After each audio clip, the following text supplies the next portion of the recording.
que va guanyar, també, fàcil, 3-0 a l'Escó. Més que guanyar, va tramitar. Al final quedaven un parell de partits, certament hi havia alguna opció matemàtica, però la Unió Esportiva Olot va encarregar-se de que aquestes opcions fossin nul·les durant l'encontre.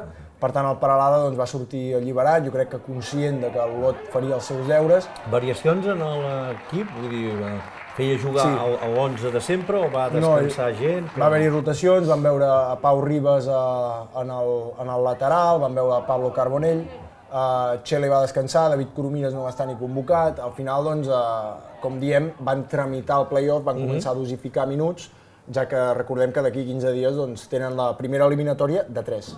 I la gran notícia és el despertar d'Ernest Forgas, que li va costar entrar, li va costar tenir gols, després es va lesionar, encara li va dificultar més l'entrada a l'equip i ara veiem que s'ha despertat, esperem que sigui bo pel play-off. Un parell de gols davant de l'Escó, va aconseguir el seu doblet i bé, aquí veiem el segon.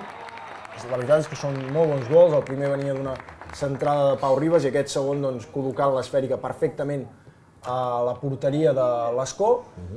Partit plàcid, com us he dit, no hi va haver-hi pas gaire competència. Potser a la primera part sí que l'Escó va intentar tenir una miqueta més la bola, però recordem que el conjunt de Santi Castillejo està fora del play-off des de fa unes jornades. Era un equip que aspirava precisament a això, a la promoció d'ascens. És dels equips que cada temporada, amb el pressupost que li dona la central nuclear d'Escó, sempre es prepara, i aquest és el 3-0. Aquí veiem Jorge Marta, que s'unia a la festa en els darrers instants de partit per culminar el 3-0.